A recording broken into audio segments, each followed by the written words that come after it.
Good evening, everybody. We don't have mics, so we're going to have to speak loudly tonight. Tonight is the committee meeting of the RTM for February. Will all please rise for the Pledge of Allegiance. I pledge allegiance to the flag of the United States of America and to the republic for which it stands, one nation, under God, indivisible, with liberty and justice for all. Nice of you to join us.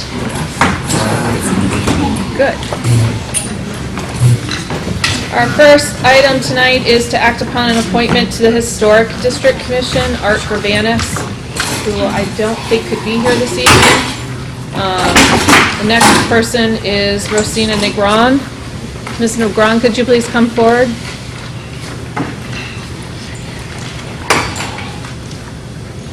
Hi, have a seat. This is for an appointment to, as an alternate of the Historic District. If you could just tell us a little bit about yourself and why you want to join the Historic District Commission.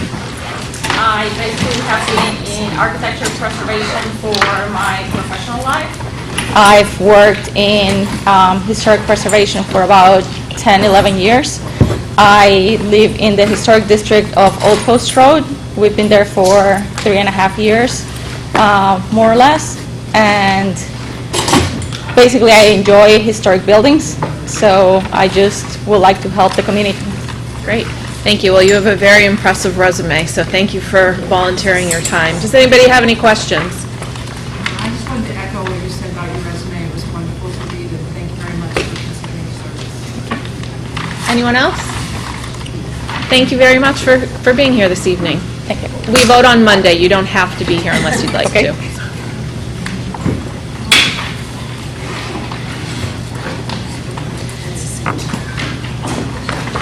Next up are to hear the appointments to the Solid Waste and Recycling Commission, Andrew Becker. Mr. Becker, please come forward.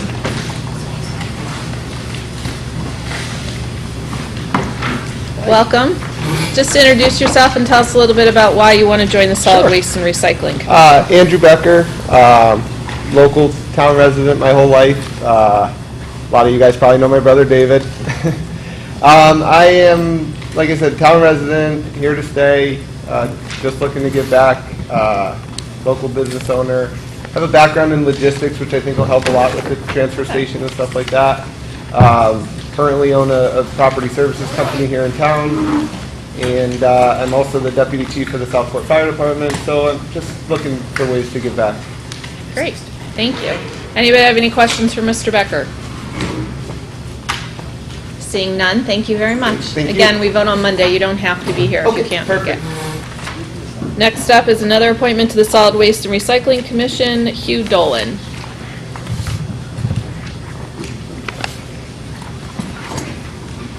Welcome, Mr. Dolan. Same drill. Hi, thanks for having me. My name is Hugh Dolan. I'm a resident of Fairfield for over 32 years. Married with 8 children. Been working with the fire department for 26 years. I'm a businessman. I own a management consulting company, and I'm the principal of Citrus Tree Care. Why I want to help with solid waste and recycling is to help town of Fairfield in its great efforts of recycling and keeping green. So that's why I want to help out the town. Great, thank you. Anybody have any questions? Seeing none, thank you very much for volunteering your time. Again, we vote on Monday, and if you don't need to, you don't have to be here if you can't. Next item up is item number 5, to hear in a request from the Director of Town Works that we accept the following town streets. Is Mr. Hurley here? Thought I saw you come in. These were there was some conditions. Oh, yes, thank you.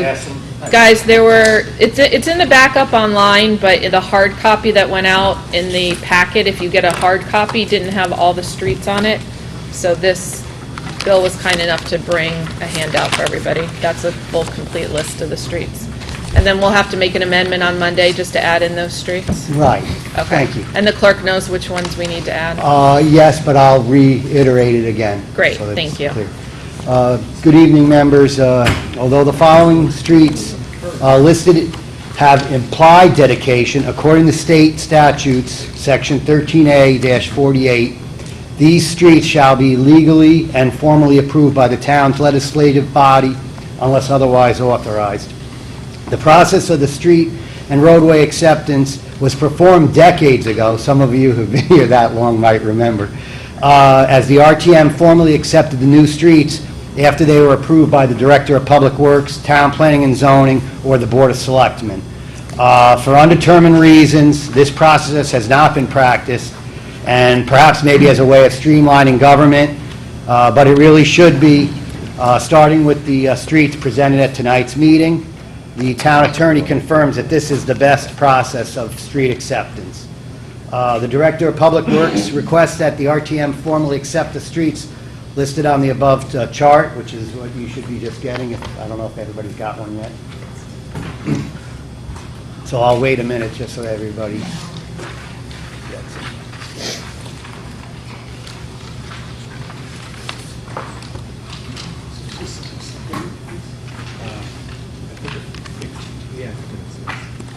Please note that on the original one, the packet, there might not have been all the streets listed because you had to scroll up instead of down or something, so there's a transfer error.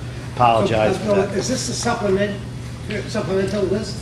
This is the list that we'll be presenting on Monday. In addition to the list on the as item 5 now? No, this is, there's some additions and there's some duplicate. This would be the new list, so, Okay. This is in place of. right, correct, thank you. As previously mentioned, these streets represent roads with implied dedication.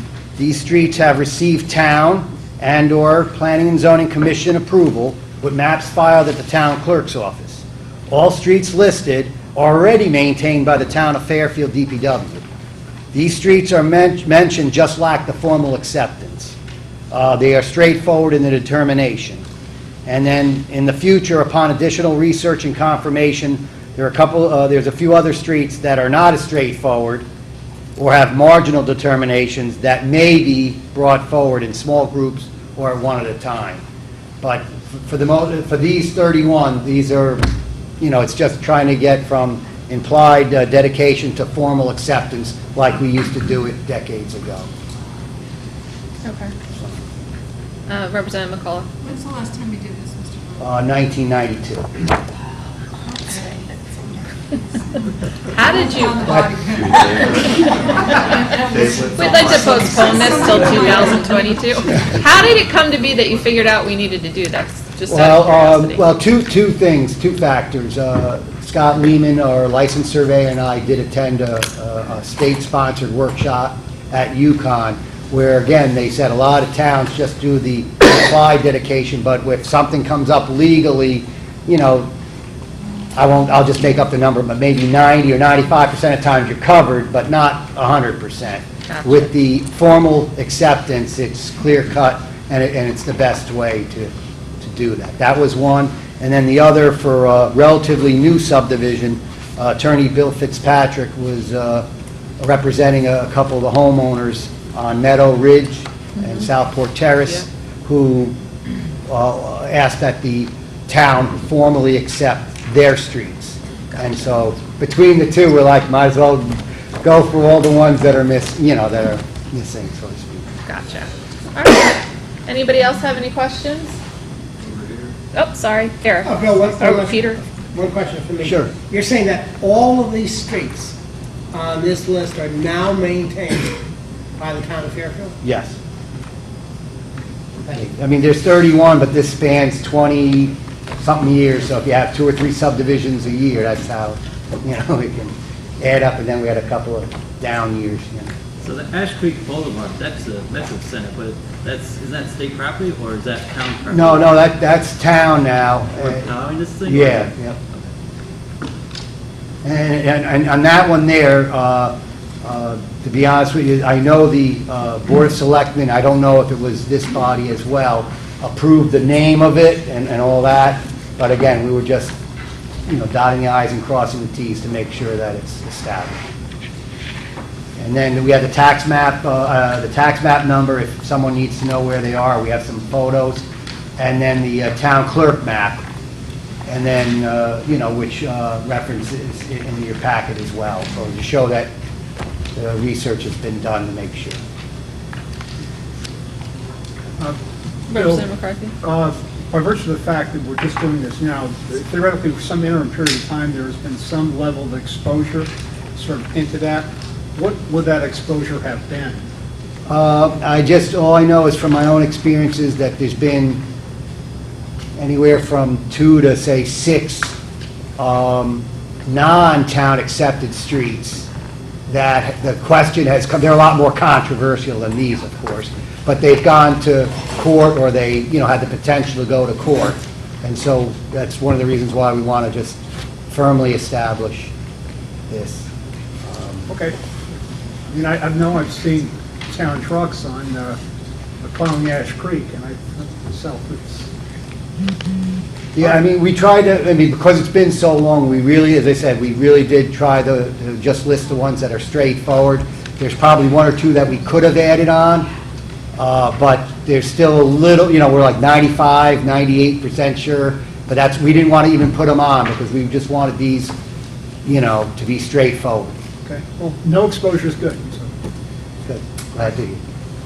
Anyone else? Mark? Mark McDermott. What would these issues be with the roads that aren't named? You mentioned there are some that either have controversy, or what are those issues? Well, there was, I could name the road, I'd rather not, but if I have to. You don't have to name the road, but just what's the one road was private, it was extended, it was a new subdivision, they met all the legal, as far as we know, and we treat it as a town road, they met all things, but there's just one missing link in our research so far. Like by me, Avalon Court, that's plowed by private trucks off of Old Post Road. Okay, offhand, I'd have to look at we do have a list. But I just was curious what. Now, there are some, is it a private road? Or? It says private, so. Yeah. In very few cases, there might be a contractor that is contracted with the town, to help out the plow crews. Yeah, no, it's not. But on these, that's why they have to do a private one, because the town doesn't provide those names. So that's why we wanted this thing to help distinguish between public and private. Anyone else? Seeing none, thank you very much. All right, thank you. Sorry it took so long. Yeah, that's a lot of years to wait, Yeah. Bill. All right. Next up is item number 6, a resolution to hear about the LED lighting program. Mr. Bowman.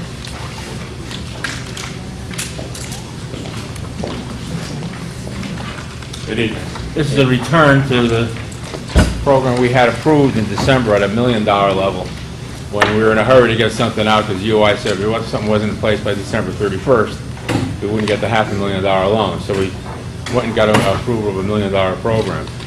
But when we had our contractor go out and with UI and look at all the lights, that turned into a $789,000 program. So the grant went from 500 to 280 something odd thousand. The loan stayed the same at 500,000. So again, there's no extra town cost in it except a zero interest loan over 4 years. It all would be through a third party now. The UI ran out of its own $100 per municipality loan in other projects. So the whole loan would be through the third party provider, private guy. All right, so you're here just asking us to adjust this downward? Yes, that's right. All right, anybody have any questions? No, saving money is good, thank you. Okay. Next up is the Commerce Drive Bridge. Mr. Hurley, that's you again. A resolution appropriating $2.8 million for the costs associated with the replacement of the Commerce Drive Street Bridge over Ash Creek. Good evening again. I'm William Hurley, Engineering Manager for the town of Fairfield, asking that the RTM to hear and consider and act upon the resolution entitled, Resolution Appropriating 2.859, comma, 433 for the costs associated with the replacement of the Commerce Drive State Street Extension Bridge over Ash Creek.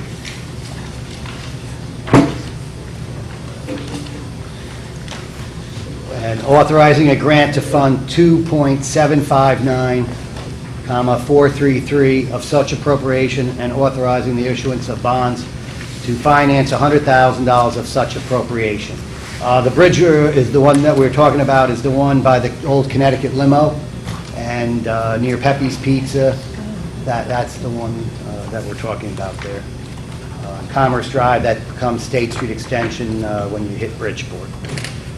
The easiest way to present this project is to compare what was approved a couple of years ago, in 2015, 2016, and what's proposed today. A few years ago, under the local bridge program, the state had a commitment to fund $1.2 million for the bridge project, which basically represented about 50% of the project costs.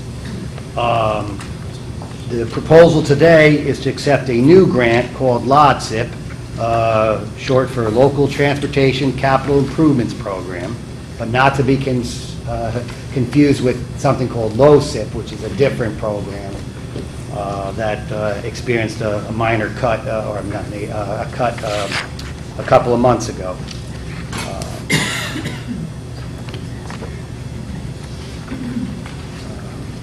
So the proposal is to accept the LOTSIP grant at $2.759 million of the bridge project. After 2 rounds of applications, and with support from MetroCog, the regional planning agency, and the state has approved the town's application and the region's application, and seeks the first selectman's signature for the state's commitment to fund letter. Under the LOTSIP program, the rules of the grant are basically the same, maybe even a little less stringent than the local bridge program. The major difference, though, is that all the design costs are the municipality's responsibility, while 100% of the eligible construction costs would be paid to the town. So this grant is a significantly better grant than the other one. Design invoices will be shared by the town and the city of Bridgeport. They're going through the same process that we are right now on their side. I'll just in case someone didn't get a chance to read the 14 points, I'll just highlight a couple of them. That the bridge was constructed in 1929. It has, the bridge has been rated by the Connecticut DOT as in poor condition since 2009. And during the most recent inspection, the reinforced concrete deck and bearing devices received serious ratings. The subsequent construction phase of this project anticipated in 2018, 2019, or 2019, 2020, because it takes a couple of years, to get the permits and the design plans, will be in the $2.3 to $2.8 million range. As mentioned before, the town has received the funding commitment letter to cover all eligible phases, construction and inspection phases. The design costs will be shared equally with the city of Bridgeport per agreement, very similar to what some of the agreements that we had in the past. The bridge life should be in the 50 to 80-year lifespan. If we do nothing, the bridge will have its weight limit slowly, reduced over time. That will impact local businesses and could lead to eventual limitations or closures. The state also says in their review that failure to replace or repair the bridge may result in the state charging municipalities for the extra inspections, now that the bridge is on an annual inspection cycle rather than every 2 or biennial year cycle. Town of Fairfield's been determined to be the lead agency to pay for the design costs, and that would be included. And so as we get money from Bridgeport, our costs will get reduced for the design. And then I had, in the 14 points, I think point 12 was just a comparison of the grants with the anticipated final cost to the town. The first one was, and again, this is give or take, these are estimates, but still $742,000 with the old grant. With the new grant, it's $150,000 approximately. So we've been through the other two boards, and now we're going through the RTM so that the first selectman can sign that commitment to fund land. I'm here to answer any questions if anyone has any. Representative McCarthy, then Representative Ambrose. Bill, just quickly, how confident are we with the commitment from the state for that funding? Very, we're very sure of that. I've checked with the state. That is one of the few things, even in the governor's message, of how bad things are. The infrastructure is one thing that has not been proposed to be cut, actually even increased.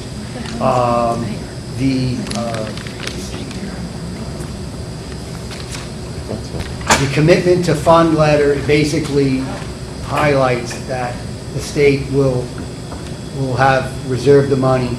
And matter of fact, they will, on this grant, they actually pay the town before we even construct. So we'll have that money before the project begins. Okay. Peter? Will the percentage of the design cost be the same between Bridgeport and Fairfield? Yes, it'll be an equal split. When we get the invoices, let's just say the first invoice for preliminary design and survey, say $50,000. We would ask Bridgeport we would show them that invoice, they would pay us $25, and we would pay $50, and then the other $25 goes in the account. And again, the total cost, in your estimation, for the design cost for the project will be what? This is $300,000, which we would split equally, $150 and $150. Thank you. Carol? Mr. Rowley, I know we've talked several times about Kings Highway. Right. And now this bridge, and it sounds as though this bridge is probably going to take a couple years. Correct. Do you see the two projects going simultaneously? Because one of the situations that I see is with Brooklawn Avenue and Stratfield section, a lot of people come down Dewey and then make their way over toward the metro Right. station on Commerce Drive. And if both Kings Highway and this bridge are being done at the same time, because when the bridge is being done, you're not going to be able to have any traffic there, correct? It's going to have to be Well, detoured. the consulting engineer that we hire would determine that. That would be one of the things that we'd have in the RFQ or the RFP, request for proposal and qualifications, where they will look at both scenarios. In some of the cases where we had total detour and the closure of the bridge, sometimes you can save money that way because it's easier to construct the bridge. Other times, if that's the only way to get in and out, sometimes you have to have one lane or alternating traffic or a temporary signal. And on that one, we would look at that as well to see which would be the best way to go about. The bridge would, there'd be two chances for public input. And with any bridge project, it has to go to the Conservation Commission. And there's always a requirement of at least one and usually two public information meetings, which we would host, for that. And that is a good question about Kings Highway, and I just want to give you an update. On schedule, the final plans for Kings Highway are due sometime at the end of April, and then the state will probably have a month or two to review, and then we would put out the quote bid package, and everything would go. There was a slight change in the plan where I think they had to shift the curb 1 foot over or something like that. So they're redoing the plans, and when I get that, which would be quote 90% or final design, I will hold an informal, or I'll hold a meeting where anybody, RTM members or any other town officials, or the neighborhood, if they want to come and see the plans, we'll have it so that they know what's going on before construction. Okay, and So anyway, if that's the case, we go out to bid, we'll we're probably looking at that project being a good year, maybe even a year and a half ahead of the bridge. And that project could be done, again, depending on the timing, could be done in 12 months or even 18 months. So it really should be finished or just about substantially complete before the bridge project. Good, because if they are simultaneous, the traffic over in that area is very, very heavy, at commuting time. Yeah, and again, that's something that we would, if we got to that point, before we release the bridge project, we would see if we could maybe delay it a month or two. I wouldn't want to delay it too much, but if it was just, wrapping up with the other. The Kings Highway one involves both sides of the road, and depending on certain layouts, there might be enough room where you can still squeeze for Kings Highway with the 2 lanes as they're working, depending on what work they still have to do. If they're doing like driveway aprons, that should be no problem. They'll be off the road. For the most part. Thank you. All right, thank you. Mr. McDermott? Mark? Yes, in reading the materials here last night, on March 23rd, 2015, the RTM approved $200,000 for bonding for the design costs. Right. Now, you're asking for an additional $100,000 to bring that to $300,000. If Bridgeport's paying $150,000, let's say, why do we need $300,000? Basically, it's a cash flow situation, and the fact that, the way the town system works, when you go for purchase orders and you have the contract with whoever the consultant will be, you have it all up front. But it doesn't change, because we're asking for that additional money, it doesn't change the town cost. We're just asking for it up front to cover for purchase orders and contracts. Is Bridgeport definitely in on this? They have committed. Is that why we're asking for $300,000? No, it's a good question, but we won't start the project unless we have a commitment letter to share with them. They have just as much legal responsibility as we do for the bridge, and according to the engineering manager, again, it's verbally, but according to the engineering manager, they already have the $150,000 secured. It's a matter of them going through their city council for them to sign off that they'll share in any other costs of the project. Anybody else? Representative Newman? So the state, when they give us this grant money, it comes to Fairfield, not Bridgeport, not the state. That's correct. And we control who our vendors are. That would be correct. What we would typically do is when we hire the consultant, we would have most likely 2 or 3 members of Fairfield on the selection committee. We would invite them. Whether they bring 2 or 3 or they bring 1, that's up to them. We'll make sure that we're not outnumbered. We'll at least have equal amount.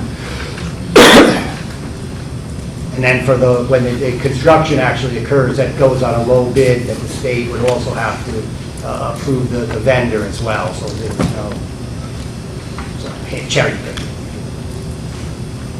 Anyone else? Seeing none? All right, we're all set with that item.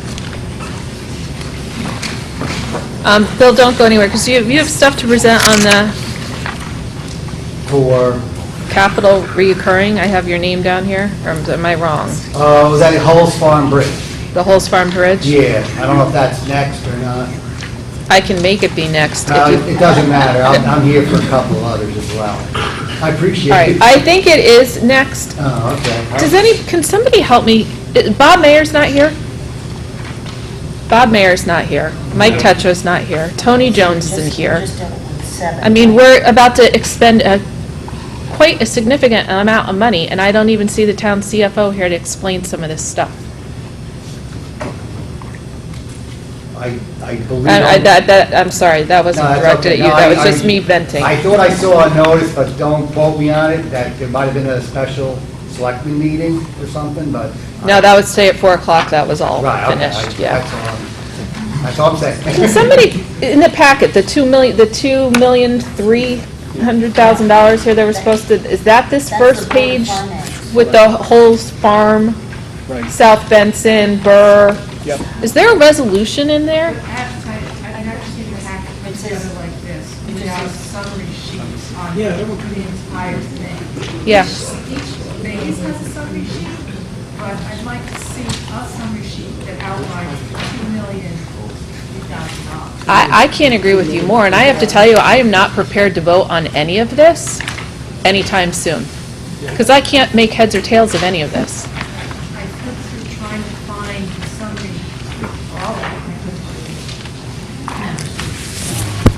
it. I don't have a tremendous amount of confidence that we'll be voting on this appropriation on Monday, just so department heads know.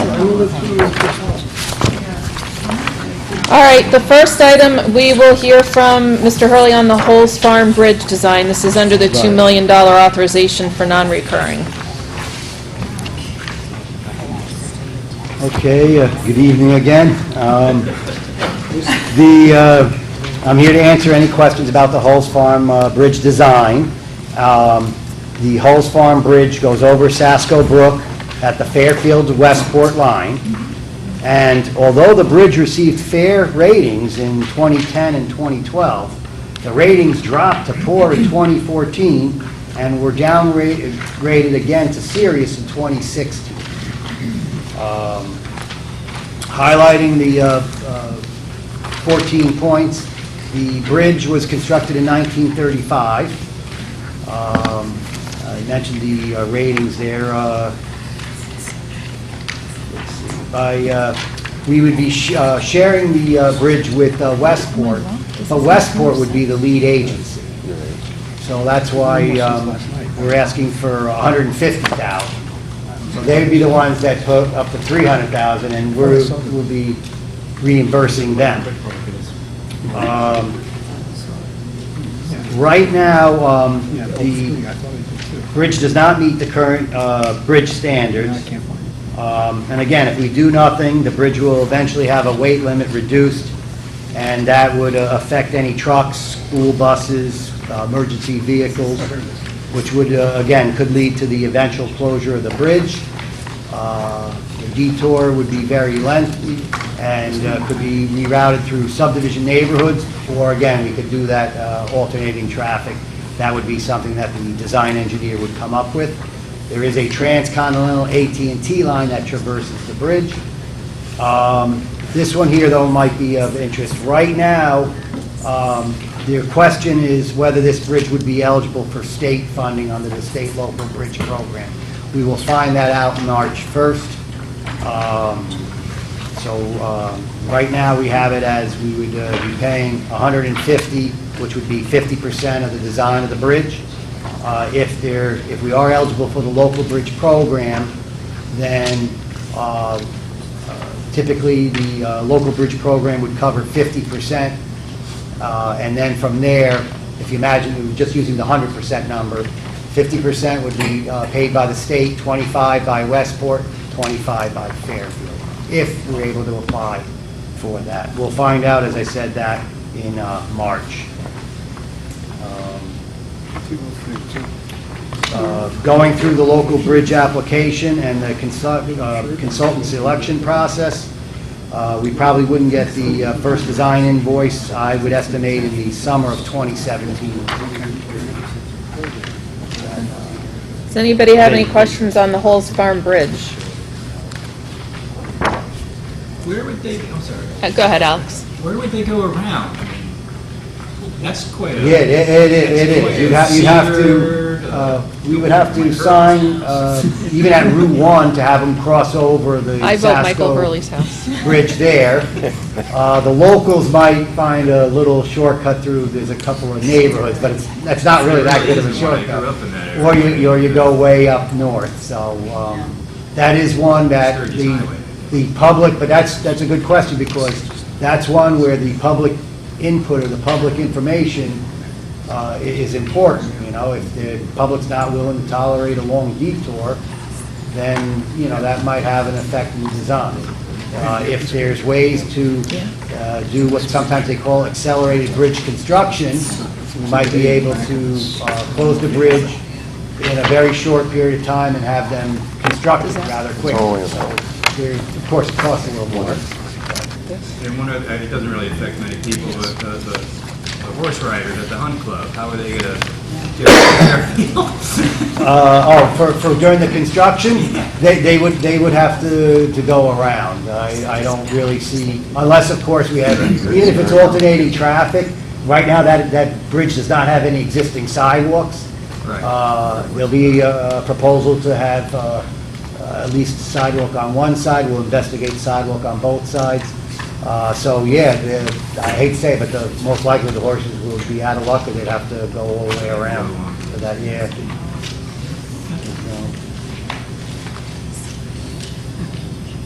Anybody else? Representative Vergara.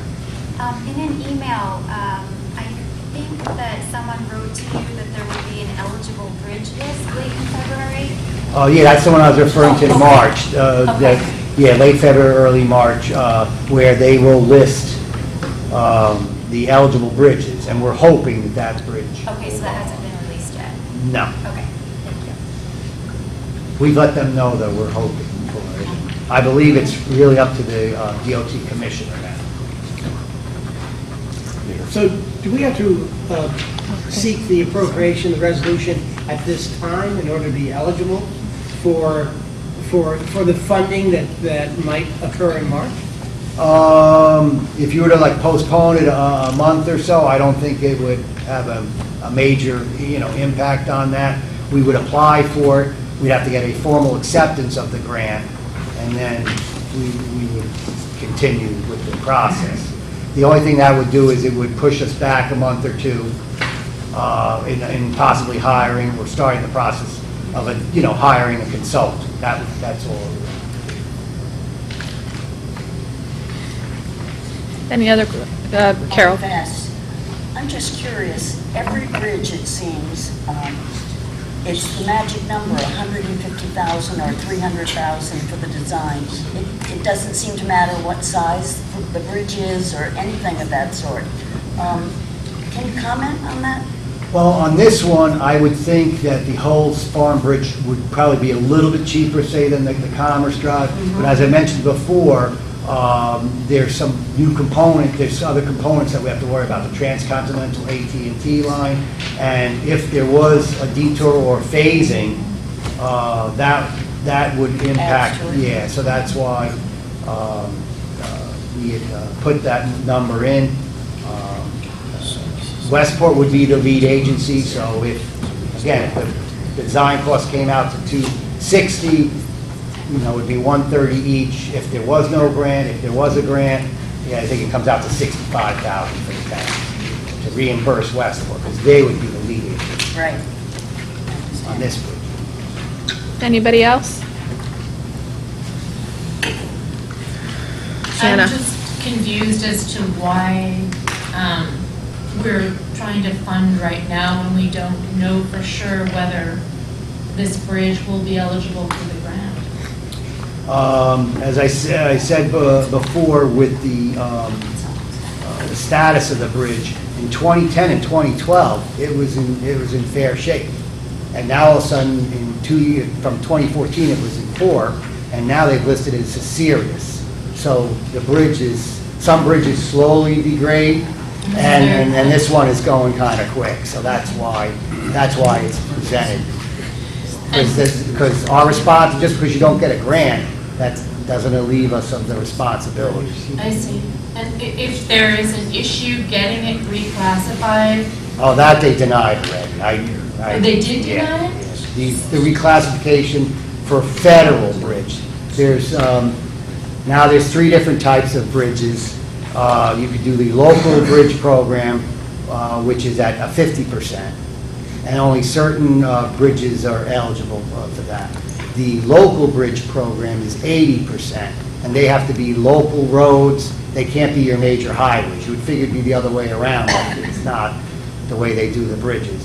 And then a very, very rare case was that LOBSIP one, where you get the 100% of the construction, you just pay for the design. And that one's a highly competitive one, and if we ever somehow turn that down, I would estimate within an hour some other municipality would scarf that up, to be honest, because that's 100% construction. Those are very rare. Representative Garskoff. Thank you. So can you describe at all what's happening to the bridge that's making it get deteriorated? I'd have to take a close Okay, look that's fine. at it. I Yeah, yeah. mean, So it's got some... that's really a lead into my real question, which is, are you basically saying that regardless of this grant, you would probably recommend that we do this bridge? It's I got would at to be least say, again, the design of it, again, if we somehow, for the design of it, just to get things started, yeah. For the design of it. A consultant look at the bridge.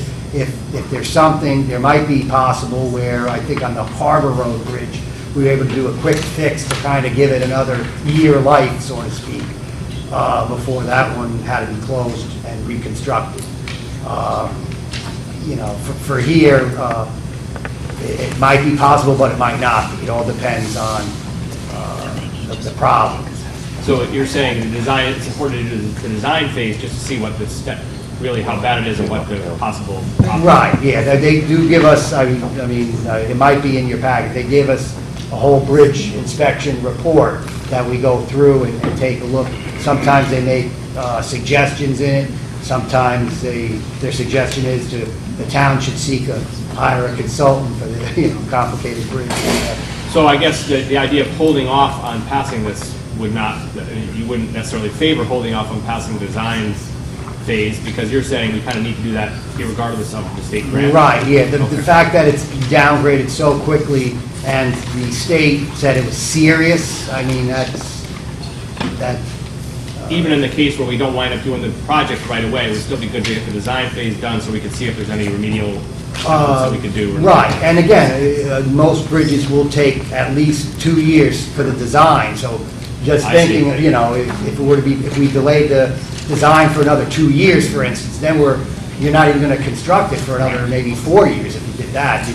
And, the way it's going, I don't know how. So we could, thank you, and we could potentially do the design phase now and get a grant a year from now and still be kind of in sync. For the local bridge grant, that might be possible. As I said, we're hoping, we've inquired of the state. I've tried to highlight to the state that, hey, you get, 2 municipalities, bang for the buck because it's shared. So, Thank you. We try any way we can Yeah. for the grant money. Representative Wackerman, then Representative Orris. I apologize if I'm asking a question that was already asked, but it could be because the resolutions aren't spelling out what we're voting for.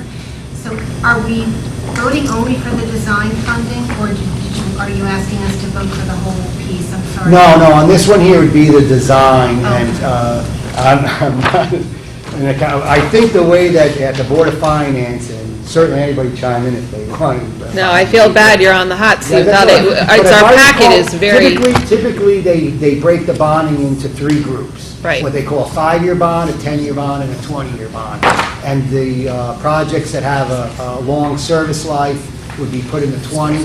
So I believe they've grouped the first 3 or 4. they did, in it's just one. if you see the way our packet's arranged, it's hard to figure out what is where with why and. If I do find something that might shed light in my folders, I will gladly share it with you. That's all I can say, is I know they broke it up, and they did somehow, it might not be the wording that we're used to seeing, but that was one of the questions I did ask Bob before, was we got to make sure there's a resolution in here. And I was thinking it for my bridge, but obviously for the other projects. That's what I was asking before, was there a resolution? I have a sheet that says Holes Farm Road Bridge Design, $150,000. Yeah, that's part of, again, I don't even know the number, but I think someone said something like 2.3 million. So if Yes. you add Holes Farm, if you add the dredging, if you add... Right, then you get to 2 million. Right, yeah, yes. right, Okay, yeah. gotcha. So this is But all that's these- your piece of it is 150,000. Right, yeah, that would be Part A, and now we'd go on to Part B or C. Gotcha. I think some of the confusion is we seem to have all Part As. I'm sorry, Representative Orris. Does the town of Fairfield do their own bridge inspections every year, or do you wait until there's a state report? The And do the state... states report every year on every bridge? The state will inspect what they call large span bridges over 20 feet, typically every 2 years. and they give us a report. A lot of them are in good condition or fair, and some are in poor condition. The ones obviously that, the ones that are in poor, because sometimes the design process could even take, if it's a very complicated bridge, 2-3 years. And so you usually want to get ahead before it gets to the serious. So that's why you want each thing takes a process in terms of trying to get the design, then the construction. They actually have a flow chart. I wish I had it. I find there's like 20 items you have to do to get the bridge going along. That's why it takes 2 years. Once our bridges are constructed, how often are they inspected? And is it the state responsibility or the town of Fairfield to inspect it? It's the state does the inspections. I think as a courtesy, this program really was started when the Myannis River Bridge collapsed back in, say, '83. And so the state inspected the larger bridges and even the smaller ones. Since then, they haven't done the smaller bridges. It's our responsibility, or they are trying to reinstitute the program where they inspect some of the, what we call smaller bridges.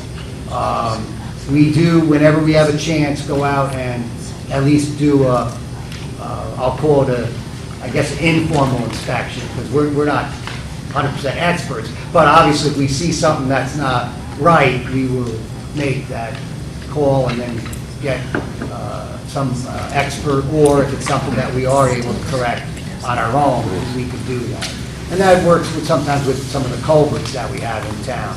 We did find one that some of the stones had popped out, and so we have a call in the DPW. Obviously, they can't do it right now in February, but they come April, they'll do those repairs. But that's something that we were able to do in-house, and they're able to do in-house. When you get to the larger bridges, it's too complex in most cases. If it's a minor repair, we're able to do. We did the Cornell Road one in-house, Pequot Avenue, there was maybe 1 or 2 other bridges, but most of the bridges we have to farm out. Representative Walk, then Representative Pine. Jay Walk, Bill. Yes. Some of us who weren't on the RTM at the time, I remember the project on the Cornell Bridge, which you just mentioned. Are these the two bridges we're talking about in town, and there may be more, that may be, are the bridges that we're talking about as bad as what the Cornell Bridge was like? Well, again, they rate them and they grade them, and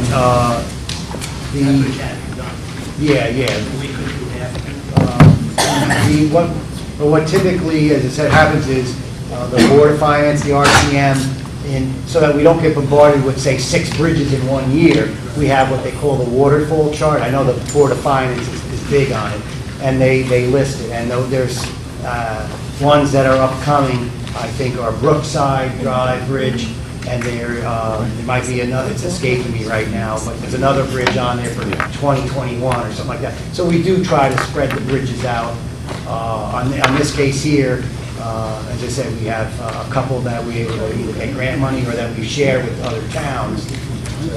Then I remember when we started to do that bridge, we ran into problems with weather. That's a long time, and people just... Yeah, but that bridge, the town got a good price on it, and that bridge was more of, even though we replaced the deck, the abutments and some of the foundation we didn't have to touch, so there was a big savings on that. On some of these others, it's a total reconstruction. Representative Pine. I'm reading the bridge report, and it says inspected by Trans Systems. That is not, is that a subcontractor to the state? Yes. And did they do the original inspection like 2 years ago too, or? No, sometimes unfortunately, sometimes they rotate, because the state will have maybe a 5-year bridge program of an inspection, but like the town, when that contract expires, they have to now go out for another RFQ for qualifications, and now there might be another group that does the bridge. So my question is, the original inspection that shows that this bridge is deteriorating quickly, So I'm saying that you have different subcontractors inspecting the bridge. The possibility that one inspection subcontractor is different than the other, or maybe that's the way they're saying this is serious, rather than, It's possible. I mean, I'll be honest with you, the state sometimes will act on the side of caution. You know, I mean, some of their bridges that they say are poor will be like, I put them in the fair category or something like that. But because, again, they have it as serious, even if it wasn't serious, it's poor, the bridge still would have to be replaced. I'm just saying maybe a second opinion, you know, like if you have different inspection units, like subcontractors, and maybe, you know, maybe. That's possibility. Again, right now, we would have that in the, with the design consultant that we would hire anyway. Otherwise, we'd hire somebody to do a second opinion and then have to, you know, go through. But the fact that, I think I said the bridge was 1935, it's time. I think I'm just questioning the fact that it deteriorated so quickly. It needed. Oh, yeah, no, it took us by Three different surprise. subcontractors, and one maybe has a different opinion than the other. Well, we did ask Westport for their opinion, and their opinion is also to replace the bridge as soon as we can. Thank you. Anybody else on this? Seeing none, thank you very much, Bill. You're welcome, thank you. Next up is the Borough Mansion kitchen upgrades for $228,000. I saw Mr. Jelly this way.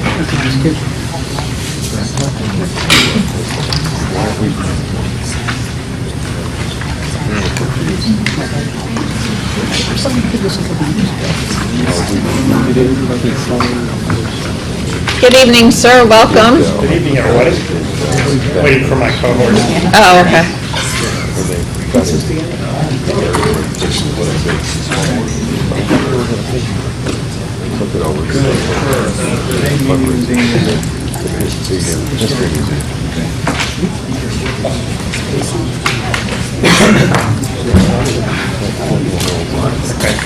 So good evening. Thanks for allowing us to update you all. I'm Mike Jaley. I'm Executive Director of the Fairfield Museum. And for those members of the RTM who are unfamiliar with why I would be here talking about the Burr Mansion, the Burr Mansion, while it is owned by the town, is managed by the Fairfield Museum under a management agreement. So we operate the Burr Mansion in a sense on behalf of the town. And we've been working over the last year with the town on a multi-phase upgrade and restoration of that building.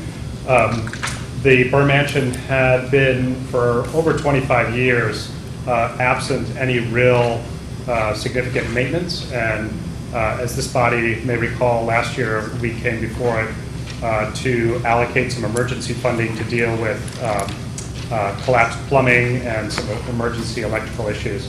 The money allocated by the town at that time, the museum then, working closely with the town, leveraged that for an additional $600,000 in grant funding that we got from state and federal sources to do pretty significant work on Burr Mansion over this last year that's just finishing up this week. We put in new code-compliant electrical systems throughout the building, a new upgraded 800 amp electrical service, new fire alarm systems, new code-compliant fire exit stairs and emergency exits throughout, new plumbing systems, new and expanded handicap accessible bathrooms. We removed lead and asbestos throughout the building, and we did structural improvements to several areas in the building which were in danger of collapse. And so we accomplished a lot with the funding that we were able to get. And the purpose of this request is to finish up the last bit that was not able to be accomplished with that funding, and that's the completion of the finishes for kind of a new and expanded kitchen.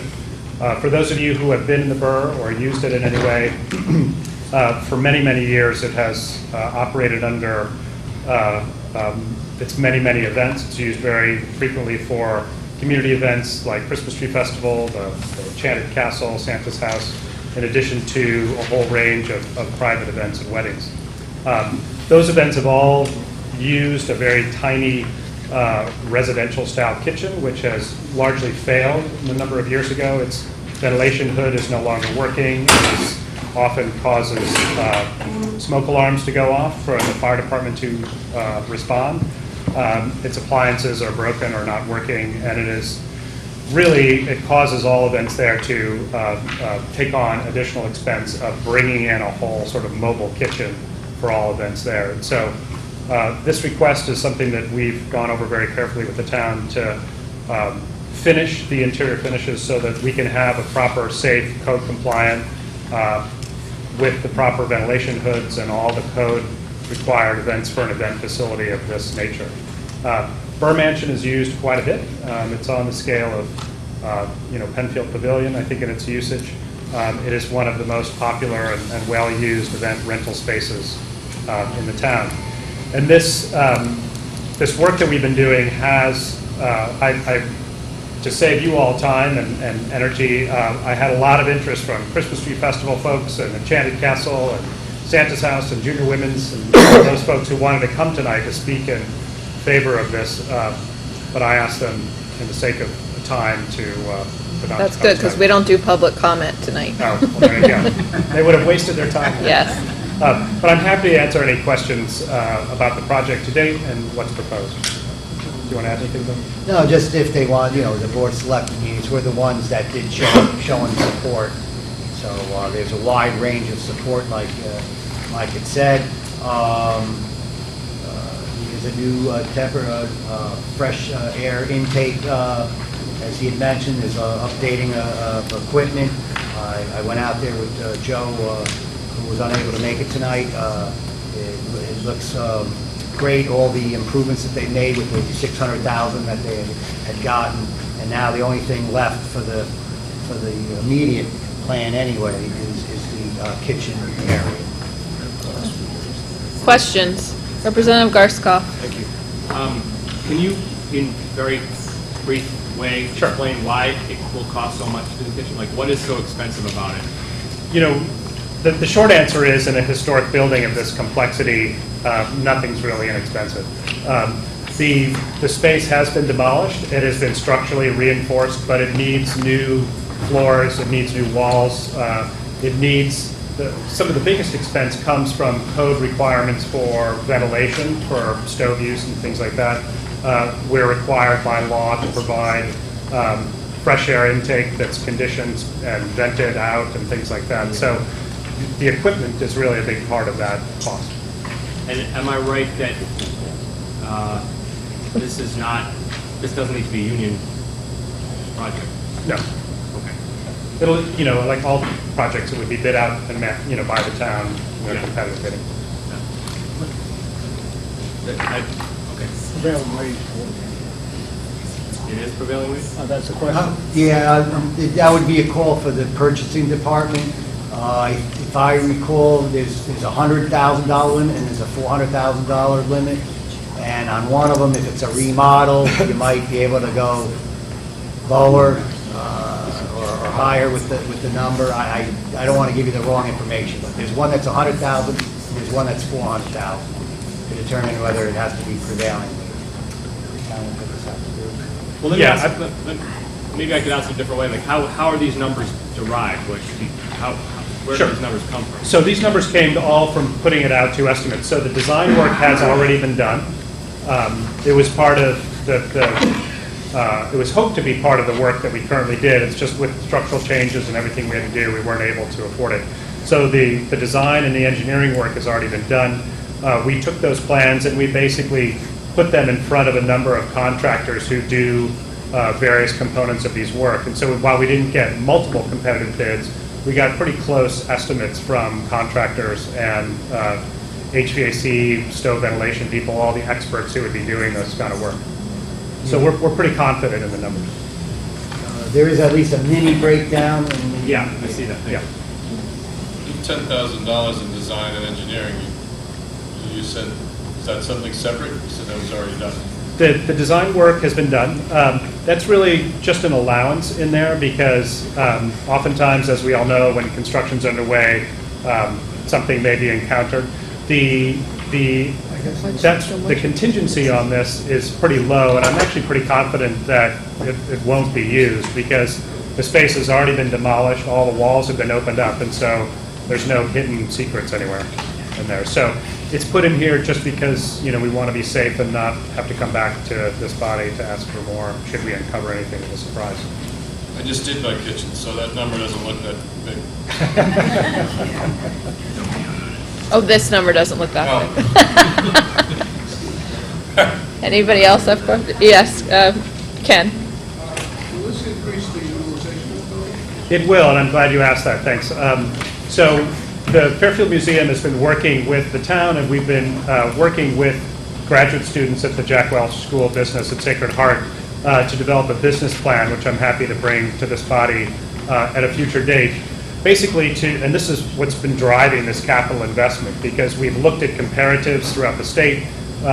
We've done a lot of research to realize that one of the biggest barriers for fuller utilization for the space has been the kitchen, the bathrooms, and all the things that we're trying to repair. So with this investment, yes, we will be increasing the direct utilization of that, but also more importantly, the business plan that was developed by Sacred Heart found that the increased utilization would generate about $3 to $4 million in related economic activity annually for the town through caterers and rentals and people like that. So our goal here really is to get this space working better, safely, and increased utilization to cover its costs and generate related benefits to the town.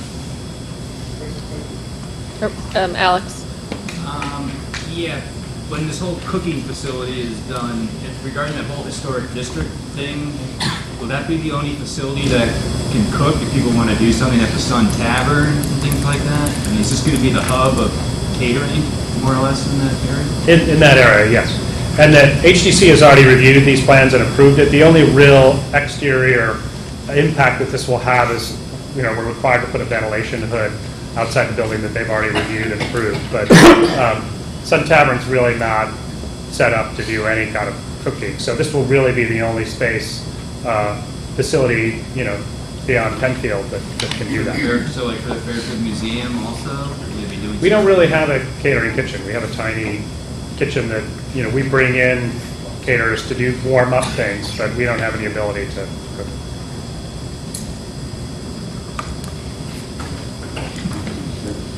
Anybody else?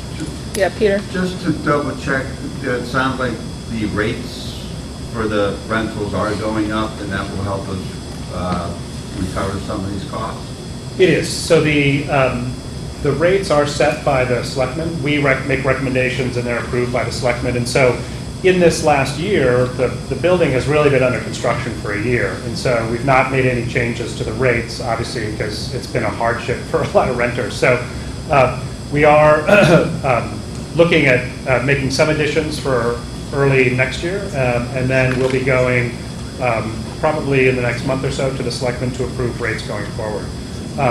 Again, the goal is really to grow the private rental rates and to keep the public utilization like Christmas Tree Festival and other folks low, because the town's goal is to have this be an accessible facility for nonprofits.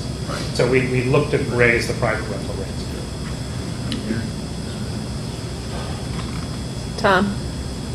Just circling back on the cost, as you offered a breakdown and you indicated the ventilation was a significant amount of the expenditure, but as I look at that mini breakdown, it seems like 152K is in construction, and you already have the skeleton of the building in place, so we're talking subfloor, floor, walls, maybe venting and things like that.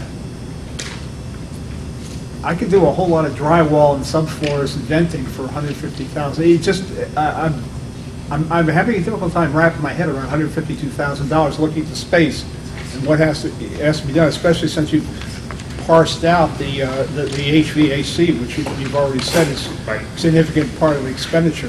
Help me understand how you get to $152,000 Sure. Well, this number was derived from, Well, there's no framing involved here. there is some framing. So under the current work that was just completed, there was significant structural work. We had to put some steel beams and things like that to hold the second floor up. That work has been done. There is some framing that has to be done. There is an additional door that needs to be put in and framed into the hallway, so there's some access issues. The floors have to be largely rebuilt. They're structurally dodgy in some places, and so those have to be reinforced and kind of rebuilt and leveled. The Health department requires tiles. Right, so, the walls and floors have to be tile for health department requirements and things like that. So this specific number was derived, as I mentioned, the plans were put out to a contractor that has been doing work with the town and with the museum to give an estimate. And so they very kindly just, as an interested party, gave an estimate. So it hasn't gone out to competitive bid. I think that this is probably on the high end. I would anticipate that the work would come in lower than that. But, we tried to get the best and closest figure that we could by having a contractor review it and estimate it. I mean, the area's got out, so it also it will include electrical and plumbing. Correct. We've taken it from the road to the building, so to speak, with the upgrade, but now we gotta, bring it into the kitchen, so to speak. If there are interested RTM members, would it be possible to look at the facility? Absolutely, yeah, absolutely. If people want to do that, can you let me know? Would you be able to do that this weekend? I Is there- wouldn't be able to do it Saturday, but I could probably do it Sunday, or Friday, or whatever. If you could send me some times, that'd be great, and I'll see if we can drum up any interest. You just get to see the improvements that were done, and they're noticeable. I haven't been in there in a while. They're doing a fantastic job. I think that might be helpful to get a visual. Any other questions? Yeah. What's the Ron. actual square footage that you're going to renovate? Gosh, you would have to come up with a question that I... Well, I was looking at the plans, and it doesn't say on here, so. I know. I was just gonna say, let me see if I can scale it. It's, There's no, let's see here, we got a little bit of a dimension. what, I would guess 750, 800 square feet, wouldn't you say? The engineer is working on it.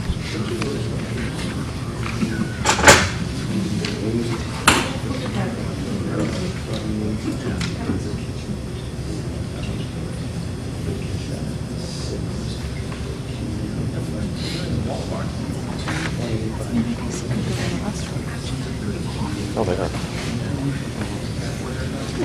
Yeah, about, I don't know, roughly 560, somewhere in there. What I got. 28 by 19. Did you include that? No. Oh, okay. I think it's closer to 700 square feet. That's just real quick. No, I did not include that. No, that's a stairwell. Yeah, you're talking about like, average like $300 a square foot, so it gives an estimate of like, Which is pretty standard. yeah, so gives you an estimate. And these are, keep in mind, these are also commercial code requirements, so the ventilation hood, the HVAC and all that is code requirement, so for commercial. Thank you. Public Works and Planning guys are giving us the okay. Representative Way. We didn't say that. Mike, this does not include, what you've done so far, that idea that you had for the back. That's a whole sort of long-range plan. That's the So long that doesn't range. include anything Okay. related to this. However, all the work that has been done to date would facilitate that. Going to that? Yeah. Okay. And what Carol's Representative Way is alluding to is that one of the things that came out of the Sacred Heart study was that to really drive the utilization of this space would be to add an addition on the back. One of the biggest barriers to facilitating large events at the Borough is that an event of any size has to rent a tent, and that scares away a lot of customers. And right. And one of the things that we found doing our research was that, by comparing the Borough to other similar facilities throughout the state, was that, to be able to accommodate, a sit-down dinner for 175 people would,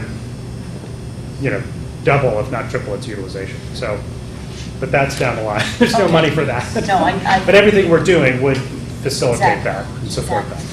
All right, anyone else? All right, we still have a lot to get through here, guys. All right, thank you very much. If you could just be in touch with me with some, So would weekend dates be yeah, possible? because people work, I'm assuming. Yeah, Sure. So- that'd be great if you Okay. have it. Thank you. Mr. River? DPW, Mr. Hurley, boy, you drew the short straw tonight in the department, huh? Are we on the South Benson? No, we're on Rooster River Bank Oh. Stabilization. Oh, okay. That's Mr. Carey. I do have assistance on this one, right?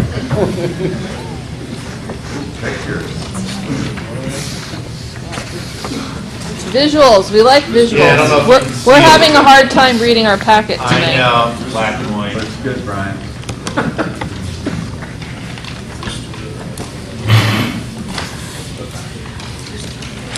Mr. Carey, what do you have for us for $350,000? Yeah, so what you have in front of you is something that goes back to actually 2012. There was a study done by Time Bond Engineers that was commissioned by both the Conservation and Public Works Department.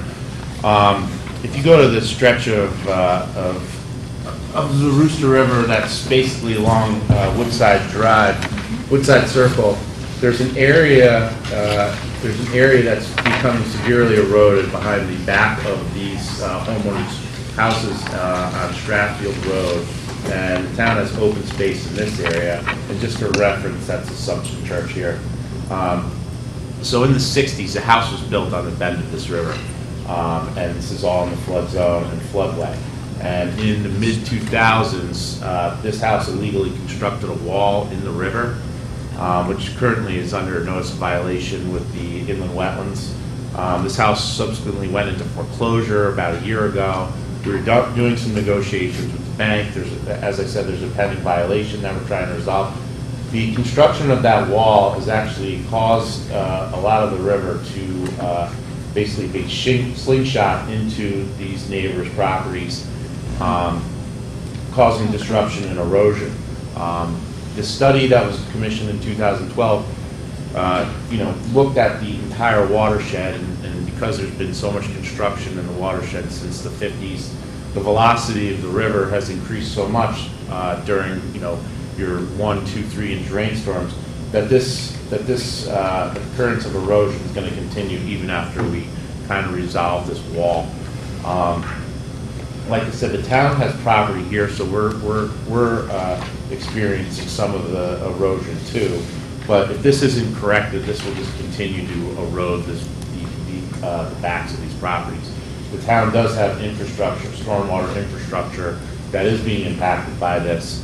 And again, I didn't provide the whole report. It's online. I can provide it because it's 50 pages. Without involvement from the town to correct the velocity and provide some type of stabilization in this area, it will just continue to erode. It's also a dynamic. This is not the sole cause. It's a dynamic river. That's right. Like Brian said, the infrastructure, there's a drainage outlet, and there's also a sanitary sewer that goes basically even underneath the house here and along the edge of the river as well. So there is some town infrastructure that we have to. So this property was purchased out of foreclosure in early December from the bank. We have been trying to negotiate with the bank to maybe purchase the property, to demolish it, to work in the restoration of this project. I've talked to, when this was on the market, I talked to no less than 120 people come into the office looking to purchase the property, explain to them the violation on the site, because it's not something that's easily corrected. Someone ended up buying the property. We've had extensive meetings with them. Have another meeting on Friday. They're coming in for an inland wetland permit to actually remove the wall and correct the violation. But again, this will continue even if the wall is rectified. And I haven't seen their final plan yet. They'll have to incorporate it to the larger plan. This will continue to erode. We received calls from all of these residents, because if you go out there, which I suggest you do, you can see the level of erosion that's occurring. And that just mainly happened over time, or was a significant Yeah, so contributor that wall? it is, but, you know, rivers, half the problem with urbanization is rivers want to move over time as, you know, the sediment is, you know, deposited and removed. And, you know, the problem is we've developed, you know, these narrow corridors, especially on the Rooster River, where the river's not able to meander anymore. So, you know, we're kind of stuck in this area because we own property, you know, where people own, you know, where there is no town property involved. You know, we're not going to go in and correct major erosion issues, you know, where the town doesn't have any interest. You know, in this area, it is impacting our property. We have access to the site. You know, we have property that probably, and we have to survey it, but we have property that probably is touching some of those back lots, because the line actually, you know, this isn't survey quality on the GIS maps we have here, but, you know, the property line for ours kind of meanders along the back of this. So where that stops and where that ends has to be surveyed out. So, you know, some of it's natural, but as it's been more developed, the watershed is more developed over time, and I mean from the 60s onwards, it creates more velocity when you have, you know, the 1 inch, you know, 1 inch rain, 2 inch rain. And if you read the Ty and Bond study, they looked at the velocities, and, you know, what they're basically saying is that they have to fortify the bottom of the river to slow down the water through this area, because, you know, it is causing this cut into the riverbank. And it'd be mainly natural materials. Yeah. It's not, they're not gonna be concrete walls. Yeah, so we, you know, we've learned our lessons. We don't want to put in flood walls and concrete walls, because that just exacerbates the problem downstream. If you go to North Avenue where you see everything channelized, you know, that's not something we would look to do. We want to put in, you know, soft green, you know, greener type of infrastructure that would, you know, protect against erosion but not cause additional erosion downstream. Gotcha. Questions? Carol? Have you done any dredging of any of the Rooster River over the years? Because I remember very well when the huge, I don't know what to call it, but, you know, when it went under Brooklawn Avenue from the pond, from Brooklawn Country Club, there was this huge viaduct, basically, for the water from the Rooster River to take it over to Capitol Avenue. And that was done in about like 1980, 81, something like that. And what I kind of noticed is where the Rooster River continues, you know, even behind Villa Avenue, all the way underneath Melville, none of that has ever been dredged in any way, and there's a lot of stuff that causes backup, and I would judge, and I know that Woodside Circle area because I've walked it a lot, and that, you know, there's probably a lot of stuff that is built up as well. Yeah, the problem with dredging, obviously, there's urban pollutants, but, I mean, I know the town has looked at doing some dredging behind the Board of Ed building, you know, as part of their sewer expansion project. Cleaning up so that the water can't flow. Generally, you don't go in and dredge, you know, the main channels of rivers like that. You would come in and manage your stormwater infrastructure, meaning your outfalls and your catch basins, to make sure that those sediments not getting into the river.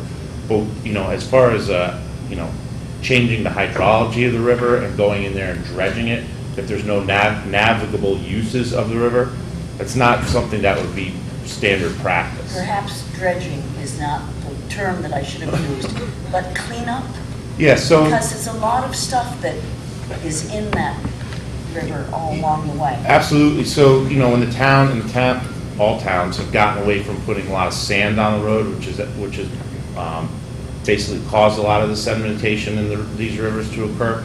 Again, the town, Fairfield, has an active program to go in and clean catch basins and remove, you know, sediment from basically around the outfall discharges when that becomes an issue. But it's almost, because when that material gets into the, you know, the main water courses, becomes regulated, not only the removal, but also the material itself.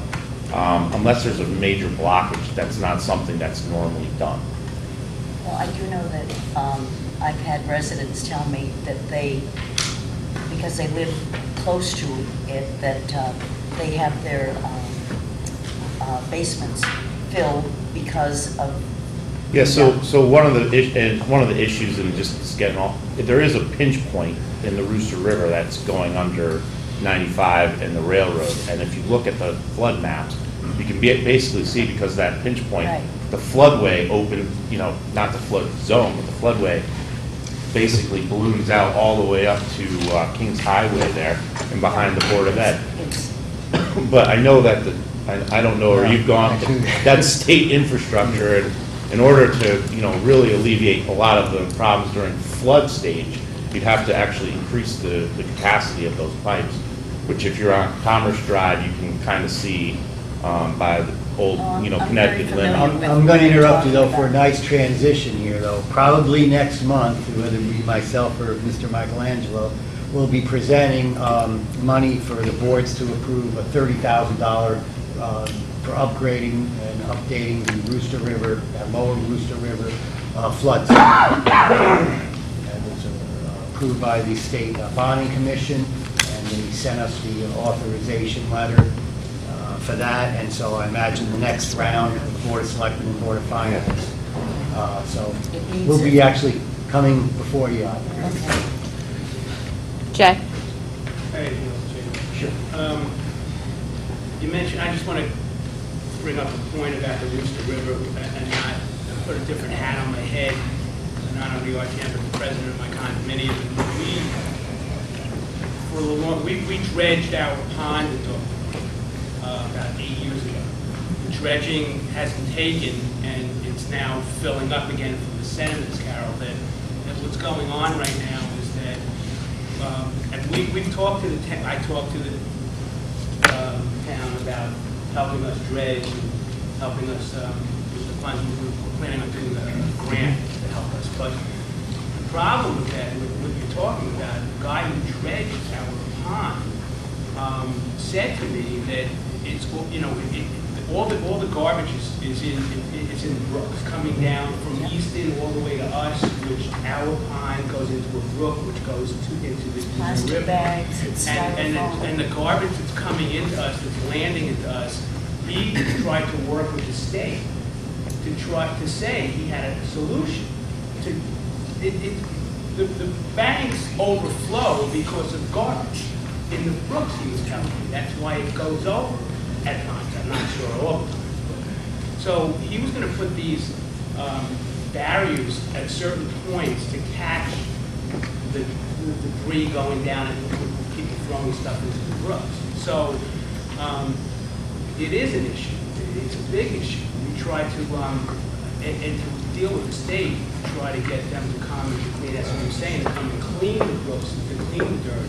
It's almost impossible to get them to do it. So dredging would be more of a function of sediment than actual, what they call like floatables, bottles, cans, things like that. That's not going to generate, us having to go into the bottom sediments and remove it. But, when you have an impoundment, where it's actually being impounded by a dam or something, rather than a free-flowing river, that's going to lend itself to having, more sedimentation, because it's basically when you have water coming in at a velocity and hitting a wall, it's going to drop out of suspension and dump behind the wall, and then as that, that wall builds up of sediment, it's going to continue silt. And then, yeah, so we were in here last year for a study, project we're working on now for Gould Manor Pond. But there's no doubt impoundments and ponds need maintenance dredging. That's absolutely, there's no doubt about that. But when you have an area, especially like Woodside Circle in this particular property, where you have open stream channel, that's not going to lend itself to the accumulation of, road sediment, sands, things like that, things from erosion, because the velocity is moving those sediments downstream. The problem in this particular area is that the water coming through there is moving so fast, it's causing the sediments to be scoured away from the bottom and from the sides of the sides of the banks. And if there's an impoundment downstream, that's where it's settled. So, an urban stream like the Rooster River, there's several impoundments that are going down. So you'll have erosion in this area along the free-flowing stream where you're having high velocities, and then it's coming to an impoundment where all that sediment is being trapped. So, the town has, responsibilities to maintain their property, but there's also, one of the things people, sometimes they buy into, pond, condominium complexes, or even, they come into my office and I say, no, you actually own the pond. You own the management of that pond. Even, a lot of people think the town owns all of the streams and all of the water, No, we regulate it, but we don't actually own the requirement, maintenance requirements, or, the land underneath it. So, most, when condominium complexes come in, we tell them you need to, or, anyone who owns ponds or anything, dams in joint, custody, we tell them, there's got to be a plan to work this out every so often. All right. I just want to let everybody know it's 9 o'clock and we're like barely halfway through everything. Do we have anything else on this one? Representative Gerber. Just a quick question, information. So what are the owners of the homes, do they have to contribute to that? No, we'd probably take a temporary easement over their property to go in there and do the actual stabilization work, but that would be determined by the study. I don't know what the solution is going to be. We'll go out to RFQ for to study the actual fix of the problem, and whatever that study would recommend with bid documents and things like that. I would have a meeting with the homeowners as this was going on. But you mentioned the town, if the town doesn't own the waterway, then it's... Well, in this particular area, we do own the waterway. Oh, we do own Yeah, we do own the waterway. So it is our responsibility. The Woodside Circle area. Area is actually open space, but Utilities. the Stratfield Road back where it backs up to other properties, there's some questions about the boundary. We can also incorporate maybe a maintenance thing where if there's a lot of plantings and vegetation that they would agree to maintain, which would save the town considerable amount of labor and effort, and if they did their own section or something like that, like Brian said. When that comes, that'll be part of the package. And again, that will be at a public meeting. There'll be plenty of opportunity for those residents to speak forward. Thank you very much. Thank you. Next up, Parks and Rec, H. Smith Richardson Pumping Station. I see Mr. Calabrese and Mr. Grace are here.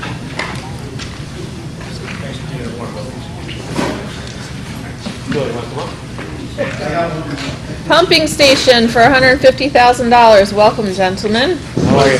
Good. Peter Grace, Superintendent of Smith Richardson Golf Course. I put in for a pumping station. The pumping station was first put in 1988, probably in your packets there. Updated in 1992. It is long past its useful life, and I have aquarium coming up like every 6 weeks during the summer. On why the pressure's dropping all around the area, and we discussed it, decided the new pumping station is in order for $150,000. That's, I think it's $138,000 for the pumping station. We're going to pour in this pad and do new electricity. And other than that, any questions, I'll be glad to answer. Anybody have any questions about the golf course pumping station? Seeing none, sorry you had to wait all that time. What a letdown.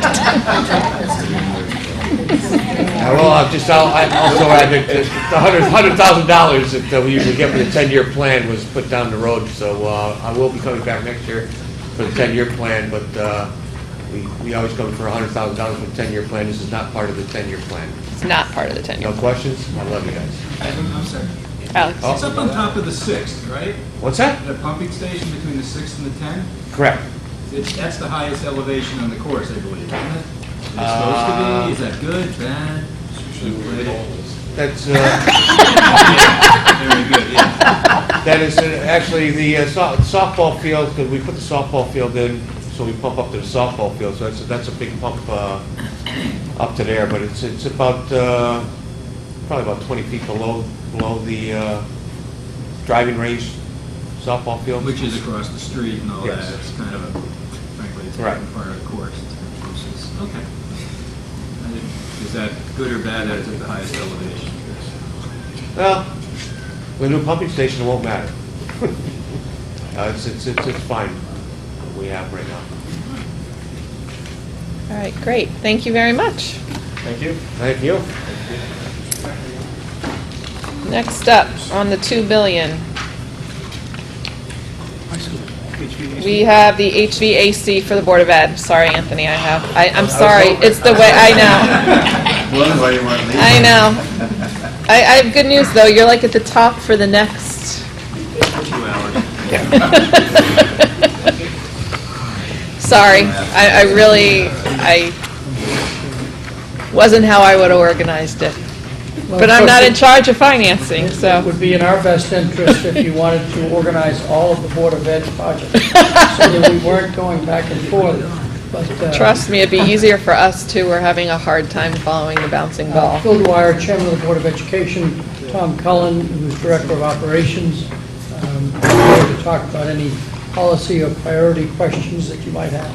And Tom can answer questions on the technical details of some of the projects. Great. Do you want us to walk through them, or? Yeah, if you could just start with the $250,000 Fairfield Woods over the Library Media Center, the rooftop replacement of the HVAC, just on that one. Sure. It's Fairfield Ward High School. Oh, sorry, what I said, Fairfield Woods. I can't read. And I even have my glasses on. The Library Media Center has a very large Crane Corporation HVAC unit that is failing. These units generally last about 15 to 20 years. This one's in its 22nd year. Very difficult project, not the type of HVAC unit we can wait for it to die and easily purchase one and replace it. This unit is in a location on top of the high school roof that requires a 300-ton crane to lift the old one off and put the new one on, which would sit on the sidewalk right at the front entrance of the doors of the school building. So it needs to be ordered long in advance. The structural steel dunnage on the roof needs to be prepared, all engineered, bid out, and therefore we're recommending that we do this over a summer. Okay. Any questions on the HVAC replacement? Peter? How many bids do you expect to, do you anticipate receiving for the replacement of this unit? You never can tell. We always want to get a lot of bids. 8 or 9 would be nice. But not a lot of crane companies can lift a unit this size. Well, I assume the bid would be to the HVAC contractors, not the crane. Correct. Okay. And I would assume that there's a plethora of HVAC contractors in the area. There aren't. There really aren't. There's probably 2 or 3 I can think of that are large enough that'll want to bid this and be aggressive. So then we're stuck with just perhaps 2 bidders for this type of a project? Could be 2 or 3 that just bid, which would be good. It's better than 1. Anytime the more bids, the better. But you never know when it goes out. The town purchasing department will notify some large companies. We usually reach out to where there's large mechanical companies working on large school projects, like Riverfield that was just completed, Holland Hill coming up. We try our best, but... I'm sorry. I would assume that these HVAC companies not only do work for educational facilities, but also do work for large commercial buildings in Norwalk and Stanford and these other stuff. I'm just amazed that it's that difficult to get more bids for large projects like this. It's also the timing. With approval from this body, we'll go to purchasing and go out to bid for an engineering firm that'll do all the drawings and specifications, and then it goes out to bid. Companies are working now on their summer projects. So they're working January, February, March, pulling together their summer projects. We're coming into the middle to the end of that, a little late.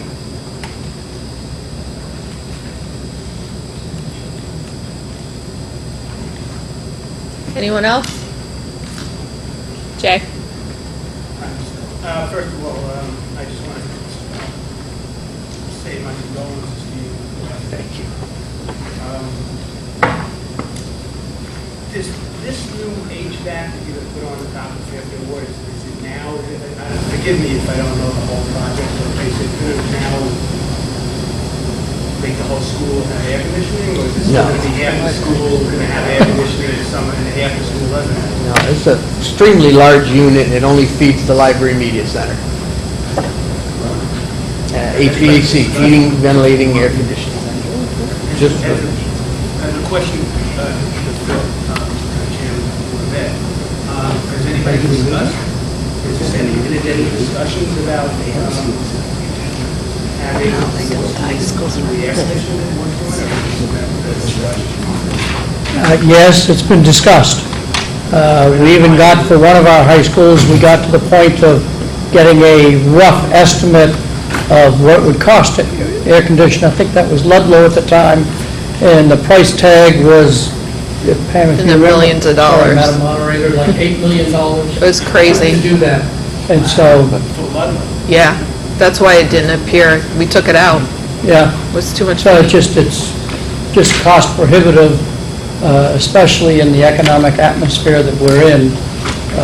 But forgetting the atmosphere that we're in, adding air conditioning to every school in the building to say it's fully air conditioned, that's an expensive proposition. I mean, we have other schools that need it, as you know, and that's the reason why we did away with winter break, because of air You could revisit it at the Board of Ed, but I can tell you when I sat in that chair, I had to make a decision between windows and air conditioning, and we went with windows. And I'll be honest with you, the Board of Ed is not likely to spend a lot of time thinking about it unless we got a very definitive message from the RTM that they're ready to spend $50 million on air conditioning all of our schools. we're good. Because it would cost that much when you look at all the buildings. So we have more important projects to spend staff time on than that. Anybody else? Okay, and then you have a partial roof project at Tomlinson. Yep, it's on page 34 of the booklet you received.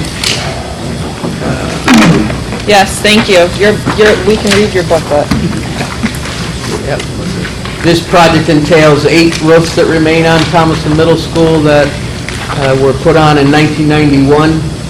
The warranties expired in 2011, which is actually good news. It means our roof preventive maintenance program got an extra 5-6 years on these roofs. Any questions on the roof? This does require a building committee be formed by the Board of Selectmen, because we will be able to get reimbursement from the state on this project. So do you think they'll hand that off to special projects, or it will be a big, I it's would too hope. big? I That's what you're hope they hoping? And then we'll have to approve that. All right, any other questions on the roof? Seeing none, thank you. I know you have other items, but I have to jump through my little hoop here. All right, that's it for the 2 million. Next up is the, hold on one second, the 335. You know, I'm gonna go to the 2.2, that way Anthony can get out of here. So we're gonna skip over 9 and go to number 10, we'll come back to that, because there's other stuff on that Board of Ed list anyway. All right, Mr. Calabrese. All right, thank you very much. Anthony Calabrese, Director of Parks and Recreation. I'm here to discuss the Tomlinson Middle School turf replacement. We're asking for $500,000. This is coming out of the 10-year bonds. Again, I don't know how it's laid out in your packets, but it is a 10-year bond we're looking for. This field was originally put in and created and made turf in 2007, so we are hitting the 10-year life expectancy, so it is time to replace it. We've done the testing on it. I've had a company out here. They did all the GMAX testing, and unfortunately, we failed in 2 locations, so it is time to replace the field. If the turf wasn't as heavily used as it is, we would have been able to remediate by putting more fill on top. However, if we put any fill on top now, the the blades of grass that are on there aren't tall enough to keep the fill in place, so it would just continue to spread over and it would just be right back to where we are. So that is where we sit, so I will answer any questions you guys may have. Peter? The life expectancy is 10 to 12 years. Isn't there some other method that we can use for high school fields or for junior high school fields that would last longer? I mean, 10 years from now, we'll be back here doing this again. I'm hoping 12, but yes, 10 to 12 is the life expectancy. Tomlinson is heavily used, just like the two high school fields. As you know, Ward and Ludlow. Ludlow was just replaced this past year.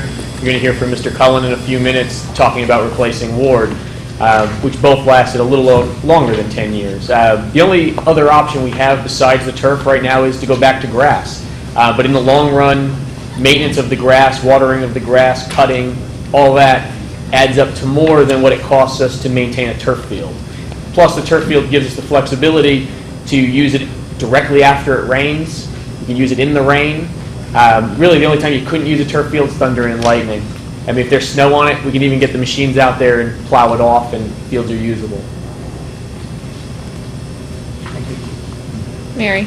Have there been communities that have had turf fields that have subsequently turned the turf fields into natural grass in Fairfield County? I would have to get back to you on that. I'm not 100% sure of any off the top of my head. Outside of the recreation world, one of my hobbies is officiating sports, local high school sports and college sports. And I can tell you in the FCAC, which is the Fairfield County Interscholastic Athletic Conference, there's, I believe, only 2 current fields that are grass. All the rest of the varsity fields have switched over to turf. So I believe the trend would be the opposite of what you're asking, but I can get back to you. I can get back to the moderator. Actually, there had been a discussion quite some time, not too long ago, about, and I read all the paperwork about, there's some studies that have been done that there's no conclusive evidence that it's harmful in any way to our youth, but I just don't know that. I'd like to know who authored those studies and who paid for them. Well, last time we did the turf field, our health department did put together a letter that states exactly what you're saying, that there. I was here when we. Yeah, that there is. Anybody else? Yes, Hannah, and then Peter. I just know for a fact, not for a fact, but I remember when this was being discussed with the Brazilian Olympics, that there were higher instances of injury on turf fields, particularly in soccer.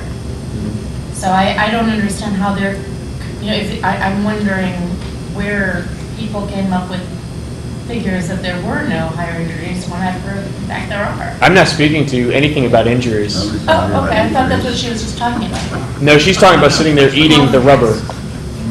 The stuff that's in it is made from rubber. Oh. So that is becoming. Oh, the toxicity. Tires. Yep. All tires. All right. Peter and then Jill. Is this field worse than the field at Ward? Because the field at Ward is one of the worst fields I've ever been on. I would say it's pretty comparable to Ward right now. The only difference. It should be replaced. Thank you. End of story. We don't have enough fields in this town as it is. Jill. Have you investigated alternatives to the crumb rubber? Because there are We have. alternatives, and so I've seen that. I looked into it online, and there are some schools that have the artificial turf, but they use Nike filler or Coconut. Yep. Coconut husks. or cork. Yep. Have you looked into how much that We was? have. They are far more expensive and at this point cost prohibitive to use at the municipality level. I could absolutely look into that, but you'd be most likely talking double to triple the cost of what we're looking at. Because the figure that I saw from a Washington State school that did it for a $2.5 million field, they said that it increased the cost by $40,000 to use Okay. the alternative. I can absolutely look into it. Okay. Ron, did you have a question? Ron and then Jay. Could you just give us an idea of who used the field besides like our public schools? Right, so during the day, obviously, the PE classes have access to it. Schools have it up until about 4:30. Sometimes that involves, whether it's the middle schools or the high schools, we do have some JV teams and freshman teams that come over there. Outside of those hours, then it goes to recreation, might be town soccer leagues. We also let Fairfield Youth Lacrosse use it. Fairfield Wildcats use it for football. Travel Soccer, FUSA uses it. So like I said, it is one of our heaviest used fields because it's turf and you can use it year-round. You get to recoup the costs at all? We do. We do. We have some groups that currently are paying a $25 per person participant fee for the season. I'm looking to implement that across the board with all groups that use those fields, leagues anyway. So Pop Warner, if they end up using it, Wildcats, FUSA, all those groups that I've mentioned. Jack. So, in the NFL, and some of the teams use artificial turf, not grass, so they use the artificial turf like we have, or that we use, or they use something different and they pay more money like Actually, the majority of them use the crumb rubber, but I don't know offhand how many use the organic. Because I've only heard that. Yeah. So I mean, again, I could try to find that number out, but. And you not actually say this. I'll hold that. Thank you. All right, anybody else on the turf? Thank you very much. Thank you very much. Have a great night. All right, DPW, South Benson Marina Extended Channel Dredging.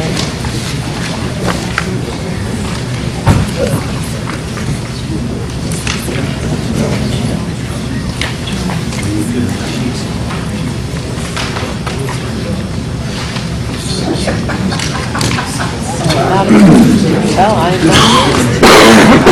didn't do this. Put these together. Board of Finance. Well, when it's the copper, South Benson Marina dredging? Yes.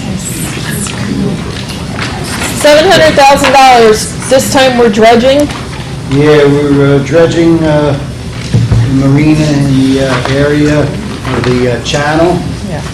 Going 500 feet beyond the end of the fishing pier there. It hasn't been done since the mid-90s.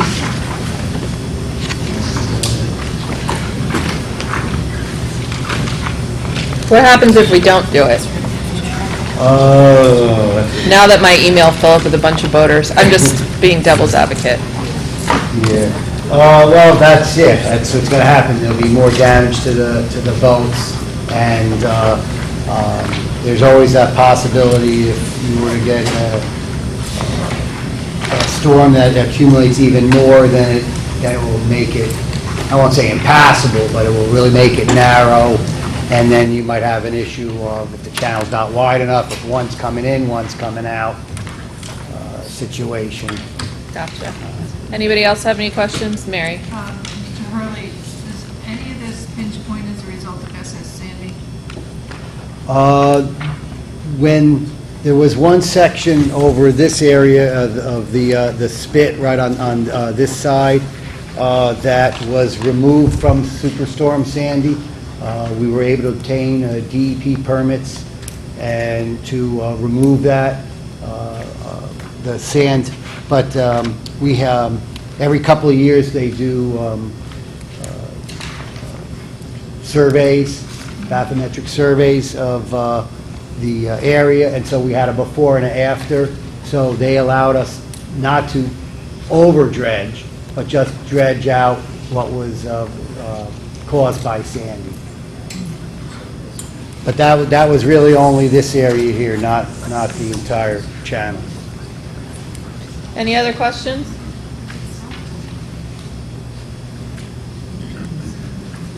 Liz? Thanks.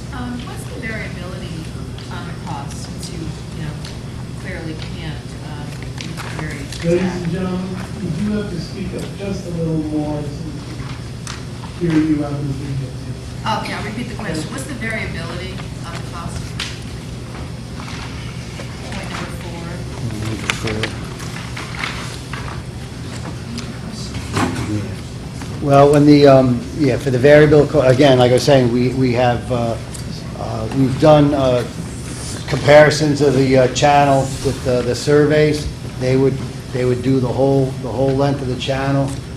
They would come up with a proposal, and depending on which proposal the DEP eventually allows, then that will have the effect on the costs.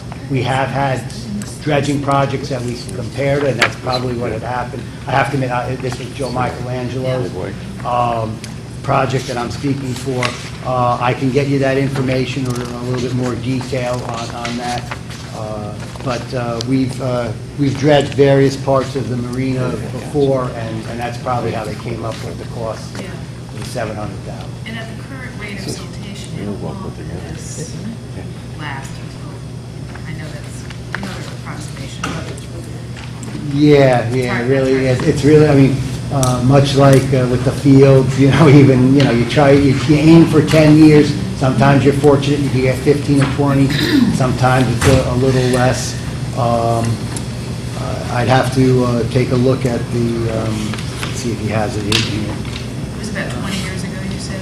Yeah, it was done in the mid-'90s. I do remember at one point, they actually, we call them the cans, the buoys, and they're typically a straight line, but one year we actually had to put two of the cans on a little bit of an angle, so you actually had to curve around an accumulated area of sediment. So the 20 years is, it's time to be done. Joe or Andy Kenny, the marina manager, might have a better idea of exactly when. But my guess is probably in the 10 to 15 year is what's quote standard. But, Thank you. Mark? I thought your question was going to be related, Liz, to the cost of if the sediment is not clean, how much is that going to impact this $700,000 figure?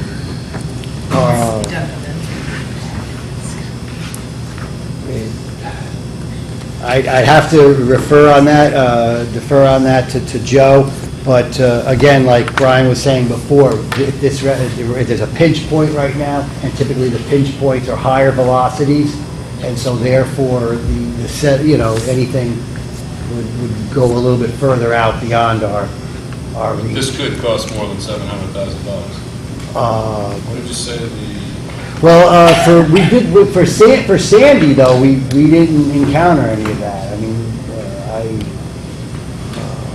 I would, as I said, because of the high velocities, I wouldn't anticipate any, but I can double check that certainly by Monday.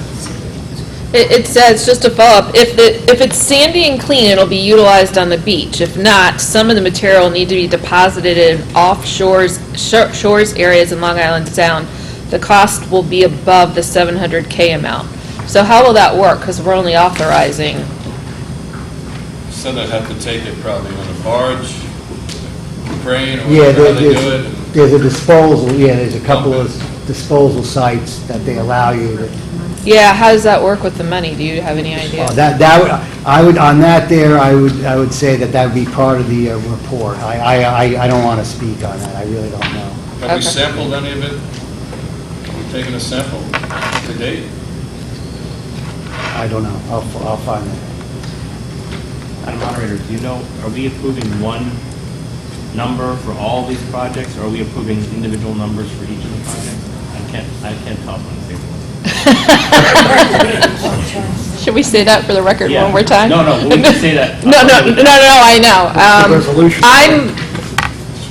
I'm going to guess because it refers to Exhibit A and there's a dollar amount assigned to it, that's the dollar amount, but we'll have to ask Mr. Mayor. Madam Moderator, I know we want to get as much information as we can here tonight, and I feel we're putting Mr. Burley on the spot, Mr. Michelangelo not being here, so I'm not really sure we can get the answers to some of our questions that might be needed to be answered to vote on this. So I don't know how much more we have to go through, but I kind of feel like I'm at a road, I feel like there's some roadblocks here for me to get information. So how much more do we need? No, I can't agree with you. We're pretty much done now, though, with the town, where the only items left are from the Board of Ed. Yes. One question, Mr. Hurley. Mhm. Possibly give us the yearly revenue that Marina generates? Again, they would have that answer. That would be important. If you're talking about every 20 years you dredge, I mean, I'm estimating it's quite a lot of money.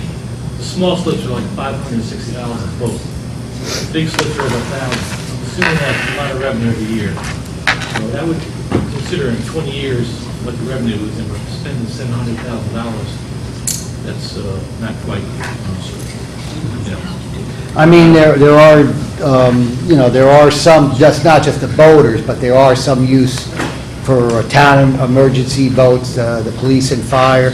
And I think the state has boats in the marina that would, need to get out. But I think the revenue figures would be helpful to this committee Sure. to see how much money we make a year. And if you go multiply by 20 years, $700,000 doesn't seem like a lot of money. And I'm sure they have that information, and If you can get it next Pam, if you don't mind, I can have Joe email that information. That would be fantastic. Yeah, I'm sure, again, on all this, I mean, even in here, it says that the samples were collected. I just don't know, I don't know the test results at this time, so. Okay. Thank you. And Bill, we really do appreciate you pinch hitting. All right, thank you. Anybody else have any questions? All right, thank you. We'll see you next time. All right, on the Board of Education side, Fairfield Ward High School artificial turf replacement. Are there any questions on this item? Jill? If we just say ditto Tomlinson? Yes. Go ahead, Jill. I have more questions about the crumb rubber, whether you know if there have been any cost estimates for alternatives to the crumb rubber on your end? We looked at it last year when we did Fairfield Little High School, and the organic material that came out of Canada has not been justified yet in America or approved for use in America, is what we were told. The cork material was really used in the states, in the United States, that have warmer temperatures than us, because it's a little bit cooler to play on than the crumb rubber. But it does have a cost impact. The thing we're looking at now with the engineers we're working with is the grass topping. Artificial grass topping is a thicker 50-ounce material than the 20-ounce that was installed 10, 12 years ago. And the crumb rubber now, it comes out white. They actually paint it black for the fields. They're now saying that the painting them green saves you about 10 to 12 degrees on the playing surface. So we've talked with some engineers to look at that, and we're going to go with the green crumb rubber and try it at Ward. That I know, and then I did answer in your packet, you should have gotten in the back of it, questions that the Board of Ed and the Board of Selectmen brought up. There is some information there from the Health Department with some websites you can look at regarding the medical background, if you want to say, of the crumb rubber. Yeah, have you heard of the Nike rubber that's been used in other states? No, the reconstituted receiver rubber? Nope. No. I have not. Mary, did you have a question? It just dawned on me when you said there's a difference in, is it height of the grass? Right, it's the ounce, the heavier weight. This doesn't mean that the players have to have different shoes, No. does it? No, it's just they're improving Send them things one each shoe. year. They've gone from 20 ounce to a 50 ounce product. Okay. So it should last longer and hold up better. Anything else on the turf? I Jill? just also wanted to clarify that the studies you referenced in the answers are from 2009, 2010. There aren't very many recent studies, but there is a Yale professor who has written a report on the agents in crumb rubber, and it's very interesting to see that there are 96 chemicals, and they're all very toxic, carcinogenic materials. I think it also says that the state says they are looking to do more studies on it, but none that come to fruition yet. And New York City and LA no longer use the crumb rubber. I didn't A lot know of that. other states are I didn't know that, but I know Fairfield University just finished a new field and did the crumb rubber, and we looked at 2 other school districts to reach out and find out if they're still using it, and they are. Peter? Safe to say the majority by a large amount are using the chrome rubber? Yes, in Okay, Connecticut, That's what I yes. thought. Anybody else on the turf? Seeing none. Blake Tennis Court Replacement.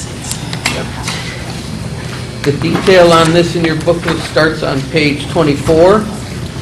The Blake tennis courts are the tennis courts. There's 2 sets of tennis courts at Ward High School. These are the ones in the back behind Pitt's house. They're original to 1996.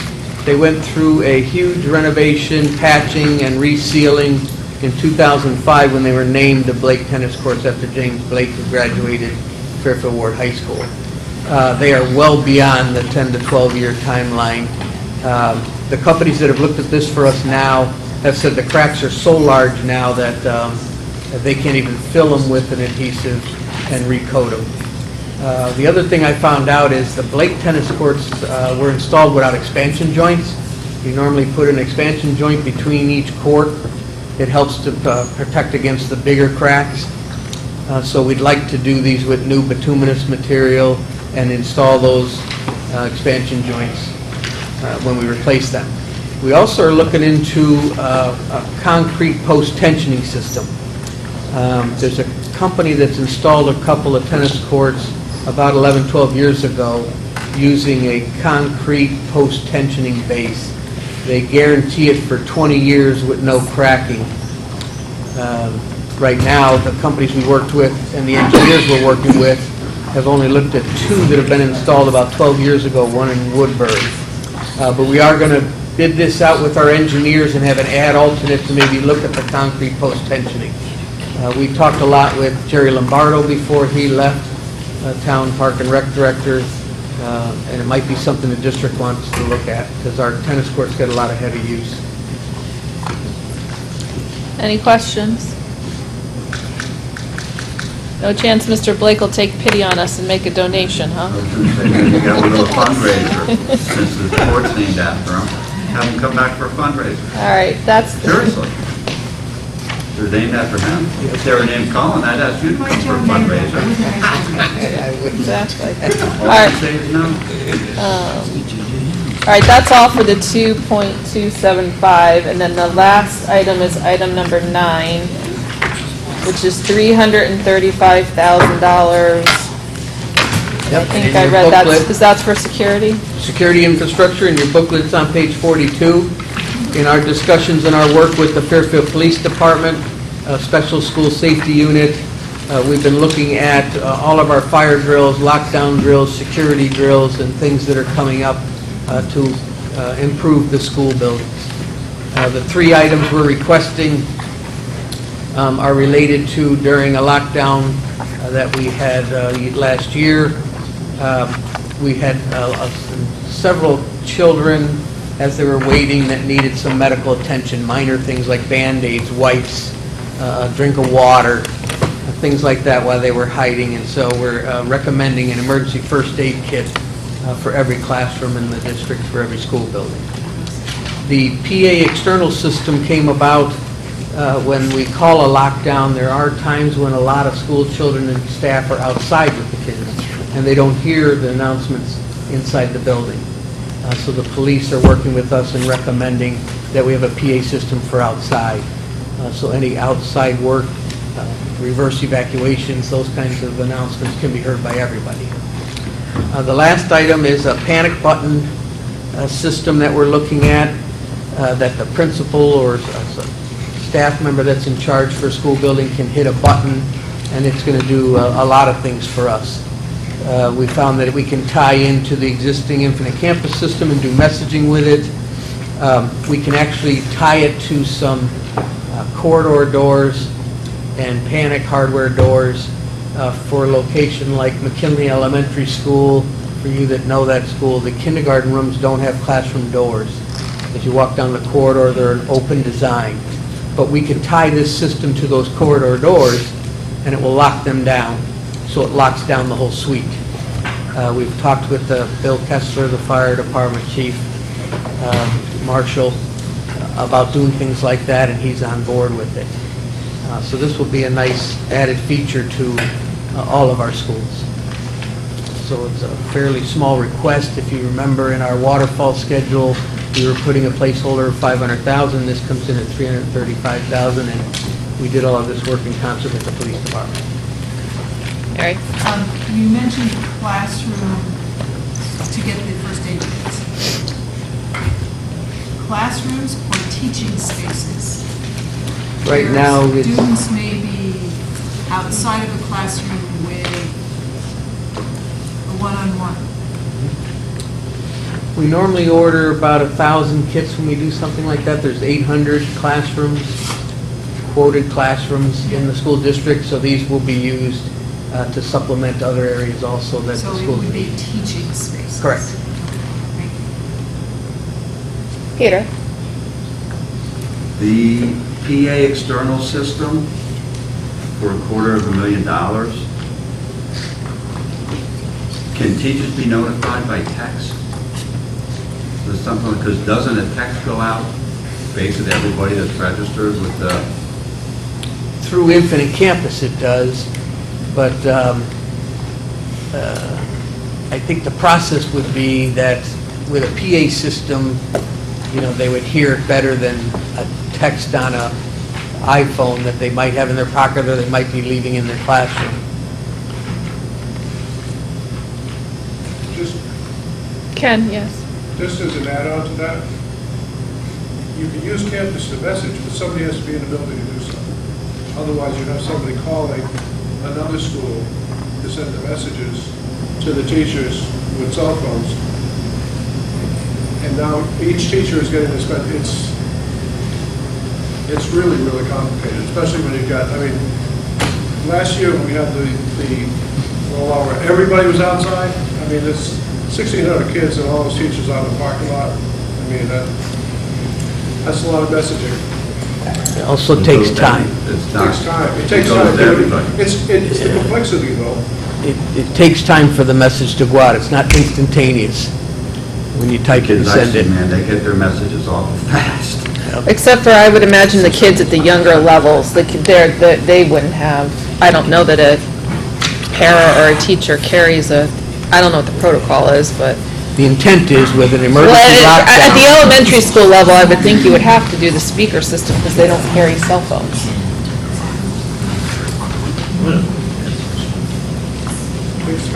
Right? The high school, I don't know, that's another Yeah, high story. school has walkie-talkies, they have on. Just maybe the elementary schools, or when you do the whole school system, we use. Yeah, they're looking at all the school buildings, because the intent is when a lockdown's called, usually it's the principal making the call into a microphone in the PA system. So they want that to be the same message at the same time, and have it be heard indoors or outdoors. Anybody else? Seeing none, thank you. Thank you very much. Thanks for being with us all evening. I don't recall with any of our projects that there was a question for more information by Monday. Is that correct? No, I think you're all set on your end. Thank you. Nice book. Maybe the turf field. I'm sorry, any additional Oh, the information turf on field, the yeah, turf? And by the way, it's called Nike Grind. Nike Grind. Non-toxic. All right, that concludes our business as a joint committee this evening. If you could all just pass your name cards down to me. Thank you.